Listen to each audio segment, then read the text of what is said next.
How did he get out of there? Oh, he's pretty to watch, isn't he? One of the best you'll ever see. Simon, 300 game this week, so congratulations on that. Thanks, Leigh. Thanks very much. Yeah, you've been unbelievably resilient. I mean, apart from 98, which was your first year, played half the season, but I did some numbers that I think the Lions from 99 onwards have played 310 times, and you've played 290. Yeah, look, I've been very lucky. My body's held up extremely well over the years. Whether you put it down to not being the quickest bloke out there running around, you just I seem to just trot around. But yeah, I've been very blessed in that regard. Let's do a bit of reminiscing. I want to go right back. The first time I saw you in a Lions jumper was that pre-season game in Newlands Oval in Cape Town in South Africa. Was that actually your first game you'd ever played for the Lions? Yeah, it was. Yeah, first ever game. Lukey Power and I went across and thought, gee, this AFL Cape is pretty cool. Get to fly overseas first game, and yeah, it was a great experience.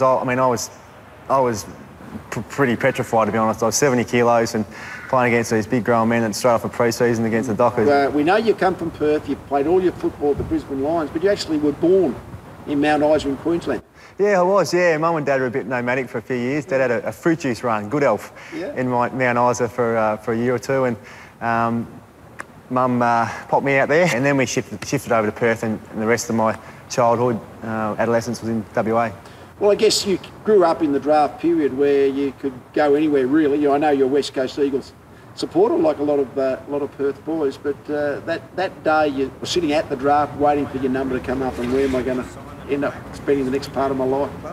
Yeah, it was a real shock. I mean, I wasn't a top draft pick in the top few where you probably know where you're going to go, and I was, as you say, dreaming of getting drafted by West Coast, but as soon as my name got called out by the Lions, it was, I was pretty well switched that, just give it everything you've got. I looked at AFL players as kind of, they were my heroes, and I didn't think I'd have a long career in the AFL. I just thought if I could come over and give it your best shot and see what happens, and I've been obviously very fortunate to play a few games. You've spent your whole career in Brisbane. I mean, was there any thought, one, approaches, and secondly, thoughts that you might go back to Perth at any stage?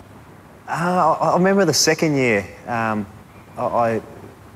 I think from memory, my dad tells me there was a bit of interest from West Coast, but nothing really went further than that. I mean, once I cemented myself in the Lions side, I felt very much a part of the club and didn't want to go from there. I've never really had any strong reason to go home.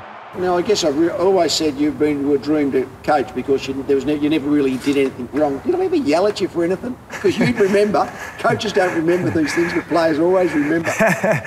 I remember you probably got a bit frustrated at times when you thought you had expectations of me and I wasn't living up to it at times, but not you never gave me a great spray, I must admit. We talk a bit of psychology, because one of the things that I always think has driven you is that, and I think you said in the paper this morning, the fear of failure, so that complacency for you is just simply never an option in your own sight, because you always want to be better than you used to be. I probably in my mind got the perfect game or the expectation at least of how you perform, and it's very rarely that you walk off the ground and I feel I've achieved that, and therefore you always feel like you've got to try and be better all the time, and that's probably what's driven me over the years. I always say to people, trouble with Blackie, you had to ignore that he wasn't quick, because you would concern yourself and worry about a little thing you could do nothing about, rather than concentrate on what you were good at, which was just about every other part of the game. Yeah, look, today even though I run out there and I try and think of 2 or 3 things that I do well and I play well, and keep it pretty basic. And for me, my reaction time is important, because I'm not overly quick. I can't break out of congestion like a lot of guys, and just staying on the move. And that's probably the hallmark of my game. When I'm playing well, that's what I do. Of course, the Premiership era came in sort of 01, 02, 03, and the Brownlow medal came for you in 02, the Monday before the grand final. I mean, every player, I'm sure, wants to win a Brownlow medal, but then win it and going into the grand final the following Saturday must have a little bit of a psychological challenge. Yeah, it was. I remember, telling myself not to, to worry about it or get too messed up with all the focus and the excitement of it all, but it's very hard, it's extremely hard. And I can't recall you playing a better game from the 2003 grand final. Now, maybe it's just a big game, but is that the best game you reckon you've played? Yeah, I'm not sure if it's my best game, but it'd probably be up there with one of my better games. it was, you don't obviously try any harder than other games. It was just one that obviously worked out that way. I know we had a few injuries in that midfield that day, and I knew I had to, at least try and have a solid contribution. And as it worked out, it was a great day, and the ball fell my way probably a few times, and we were able to have a great result as a side. Are the taggers type players, are they the ones you think, well, they're been my opponents, as opposed to the more offensive on-ballers of the era? Yeah, probably fair to say. They are, yeah, and it's probably a different mindset that you need to have, particularly the Kane Cornses and Leigh and Kirky. They're obviously very, very, very good at nullifying your effect on the game, but also they're clever to work off you as well. And over time, I realised that you don't need to go out there and get 30 possessions every week. If you can make it a break-even contest with those guys, because they're quality players in their own right with the ball in their hands, then you can walk off the ground. Then you'd be happy with that. Obviously, you're a young boy, teenager, initially in the team, and you look to the experienced players around you at that early stage. Who were the players that was for you at the Lions? Yeah, you obviously can't go past Ossie.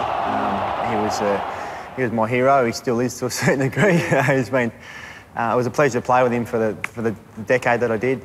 Nigel Lappin was probably unheralded for the talents that Nige had and the performances that he put out week in, week out. He was a favourite of mine because of his personality as well. A really great guy, Nige, and loved playing with him. And I think though that period we had a lot of great characters on the side. The unheralded guys I talk about, the Sean Harts and the Brad Scotts and the Marcus Ashcrofts and those sort of guys who were probably the cornerstone or the heartbeat of our side.